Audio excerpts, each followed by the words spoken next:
Hi నమస్తే welcome to my channel Vasumathi's vlogs. నా కూతురు నా కోసము ఇది చేసి పెట్టింది. రెగ్యులర్గా తాగదాం, రోజు ఒక 2 సార్లు తాగటానికి అనేసి. ఏంటంటే ఐస్ టీ, ఇది అల్లంతో బ్లాక్ టీలోనే అల్లం వేసి ఐస్ టీ చేసింది. తను ఏమనిందంటే నీకు రోజుకు 2 టైమ్స్కి నేను చేసి పెడతాను తాగు అని. ఫ్రిడ్జ్లో 3 డేస్ ఉంచుకోవచ్చంట.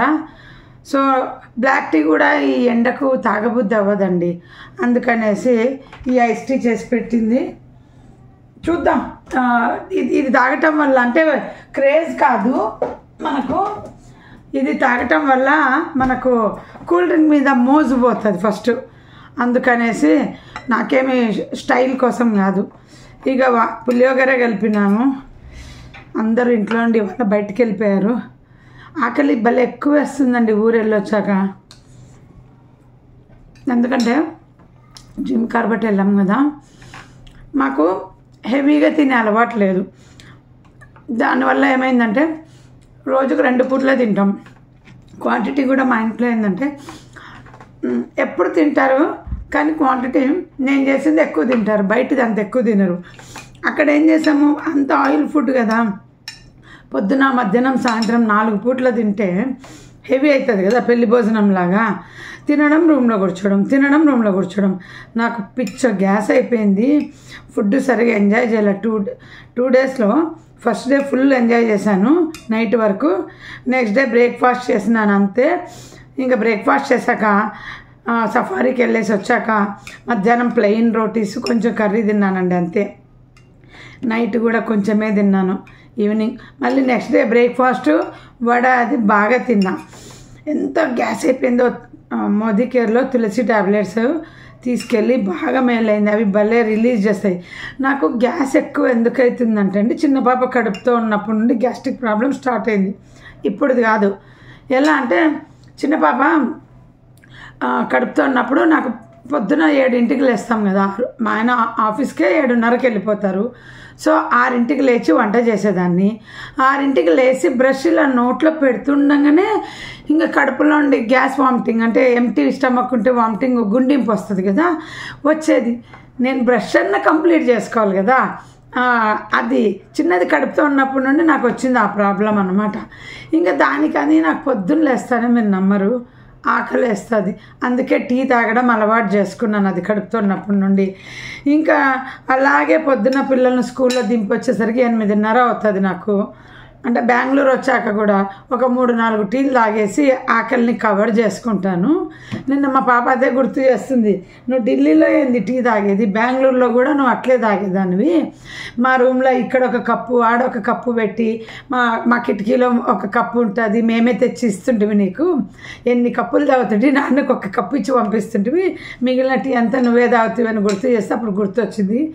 ఇక్కడికి వచ్చాక ఈ లాక్డౌన్ పడి ఇంకా అన్ని ప్రాబ్లమ్స్ తోటి అందరూ 11కు 12కు తినడం బిగిన్ అయింది. అలాగే టీలతోనే కవర్ చేసుకొని నేను అందుకే లేటుగా లేచి అన్నీ ఇలా చేసి ఓవర్ గ్యాస్ట్రిక్ ప్రాబ్లం అయిపోయింది. ఇప్పుడు కోపం వచ్చి అందుకే ఎవరన్నా తినకపోని నాకు ఆకలి వేస్తానే ముందు ఒక ట్రిప్ టీ తాగి 2వ ట్రిప్కి టిఫిన్ తినేస్తున్నాండి. చాలా సఫర్ అయినాను నేను గ్యాస్ట్రిక్ ప్రాబ్లంతో. ఎంత అంటే ఇంకా పొట్ట ఎంత ఉబ్బిపోయిందన్నమాట. తినింది తక్కువే కానీ టైంకు తినేసరికి మా పాప అనేది మనకు అలవాటు పోయింది కదా టైంకు తినడము. పొద్దున్న ఎప్పుడో 12కు తింటున్నాం, సాయంత్రం 6కు తింటున్నాము, ఇంకా మధ్యలో అంతా స్కిప్ చేసేస్తున్నాం. టైం టు టైం తినేసరికి గ్యాస్ట్రిక్ ప్రాబ్లం వచ్చింది అని అంటుంది. అది కూడా కరెక్టే, తినక తింటే అరిగించుకోలేరు అంటారు చూడు. అది కూడా కాకుండా అండి ఇంకోటి, మా ఇంటికి వచ్చిన వాళ్ళందరూ కడుపు ఉబ్బరంగా ఉంది అంటారు. ఆ తర్వాత పడుకొని నిద్రపోతూనే ఉండేవాళ్ళు హాలిడేస్లో. ఎక్కువ మా ఇంటికి వస్తే నాకు కోపం వచ్చేది. వచ్చి హాలిడేస్లో నిద్రపోతారు, నాకేమో నిద్ర ఎక్కువ ఉండదు. నేను మాట్లాడిస్తుంటే వాళ్ళు నిద్రపోతారు. అంటే నాకు అనిపించింది ఏంటంటే ఆ 2 రోజులు అక్కడ స్పెండ్ చేసి వచ్చి బాగా ఒకరింట్లో తృప్తిగా ఉంటే మనుషులకి బాగా నిద్ర పడుతుంది, తృప్తిగా తింటే. ఉబ్బరం కూడా అందుకే వస్తుంది, ఉబ్బసం అంటారు కదా. కడుపు నిండా తిని కంటి నిండా నిద్రపోయి ఆనందంగా నా ఇంట్లో అందరూ ఎంజాయ్ చేశారు. అది నాకు అప్పుడు అర్థమైంది. ఇంత హ్యాపీనెస్ నాకు ఫస్ట్ టైం వచ్చిందండి. తినడం పండుకోవడం, తినడం పండుకోవడం ఇలాగే కదా జనాలు నా ఇంట్లో ఎంజాయ్ చేశారని చాలా హ్యాపీ అనిపించింది అనమాట. సో తినేస్తాను. తినేసి ఐస్ టీ ఎలా ఉంది చూస్తా ఒకసారి. బాగుందండి. ఇది ఏందో 2 days పెట్టుకోవచ్చు అంట. నేను చెప్పిన 2 daysకి వద్దు, 1 dayకు చేసి పెట్టు అని చెప్పినాను అనమాట. సో ఇదండి నా విషయం ఈ రోజుది.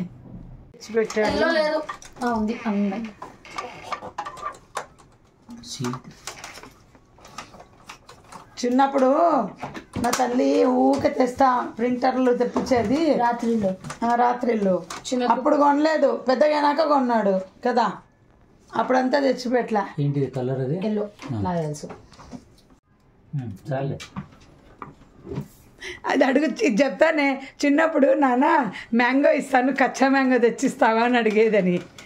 నువ్వు అడుగుతుంటే కదా చిన్నప్పుడు టీవీలో చూసి నాన్న కచ్చా మ్యాంగో ఇస్తాను, మ్యాంగో ఇస్తా కచ్చా మ్యాంగో తెచ్చి అని అడిగినావు కదా. కచ్చా మ్యాంగో ఇస్తాను మీ మిషన్ లో అయిపోయింది. కాదే, మ్యాంగో ఇస్తాను కచ్చా మ్యాంగో చేసుకురా అని అడిగేది. అంటు మామిడికాయ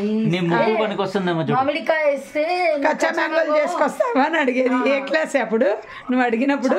చిన్నప్పుడు జోజు పుట్టిండలే. ఇవి వాయిస్ ఇట్లే పెట్టేస్తున్నా, సడన్గా గుర్తొచ్చింది నాకు ఈరోజు. ఇంకోటి లేదా, ఈ ప్రింట్ ఉంటుంది టీషర్ట్ మీద, కూర్చొని CANON క్యాన్ నన్ను వస్తుండే, చదువుకుంటుండే పెద్ద పెద్ద ప్రింట్ని. ఇప్పుడు అక్క క్లీన్ చేస్తూ ఉంది కదా ఇంకేయడం అన్ని. ఒకసారి ఎక్స్పైరీ డేట్ ఇంకులు తెచ్చిచ్చినాడు 3 కలర్స్కి వాడుకొని నాన్న, తెలుసా? భలే ఉండే. అప్పుడు హైదరాబాద్లో వేసింటి నేను ఎక్స్పైరీ ఇంకులు. అప్పుడు పౌడర్ వచ్చేది, ఇప్పుడు ఇంకో వస్తుంది. అబ్బో ఈ ప్రింటర్ ఇవి లేనప్పుడు అండి, చిన్నది ప్రాజెక్ట్ వర్క్ కోసము రాత్రి 9:30కు వాళ్ళ నాన్న ఇంటికి వచ్చినాక చెప్పేది, నాన్న నాకు ఇది ప్రింట్అవుట్ కావాలి అని. అప్పుడు పెట్టుకోలేదు. ఇంకా టీచర్లను పోయి అడిగేవాడు మా ఆయన, ఏంటి మేడం మీరు బెంగళూరులో ఇప్పటికిప్పుడు చెప్తే మేము ఎట్లా తెస్తామంటే, సార్ మేము చెప్పి వారమైంది, మీ పిల్లలు మీకు ఇప్పుడు చెప్తే ఏం చేయాలి అని. అప్పుడు చెప్తా చిన్నది, అవును చాలా రోజులని. లాస్ట్ మూమెంట్ వరకు పిల్లలు రాత్రి 10:30కు పోయే వాళ్ళం. అందుకని మా ఆయన ప్రింటర్ తెచ్చిపెట్టినాడు. ఇంకా అక్కడ ఉన్న ప్రింటర్ అక్కడే అమ్మేసాము. మళ్ళీ ఇక్కడికి వచ్చాక ఇది వేరేది తీసుకున్నాం అనమాట. ఇంకా మా ఆయన చేతిలో పని కనుక మా ఆయనే అంత దాని సర్వీస్ ఏమన్నా ఉన్నా కూడా చూసుకుంటుంటారనమాట. ఇంకా ఇవన్నీ తెచ్చుకున్నాను కదండి, ఉప్మా రవ్వ ఇవన్నీ. అక్కడ అబ్బో 3 kgs తెచ్చుకున్నాను, కానీ ఎక్కడ పురుగు పడుతుందని భయపడి 1 kg లోపల పెట్టేసా. ఈ మినపప్పుని రోజుకు 2-3 డబ్బాలలో వేసుకుంటున్నానండి. సరుకులు అన్నీ ఒకేసారి తీసే ఓపిక లేక బ్యాగులు అలాగే పెట్టి, ఇక 1 kg గోధుమ రవ్వ ఫ్రిడ్జ్లో పెట్టేసి 2 kgలు ఇలా వెచ్చ చేసుకొని మొత్తము బాగా రోస్ట్గా చేస్తే పురుగు పట్టదండి.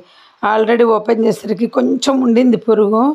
ఇక బియ్యపు రవ్వ, గోధుమ రవ్వ, బొంబాయి రవ్వ. మా ఫ్రెండ్ అంటుంది మైదా కూడా నేను వెచ్చగా చేసి పెడతాను, ఇప్పుడు అంతా కోల్డ్ స్టోరేజ్లో నుండి వస్తాయి కదా మనకు అని అంటుంది.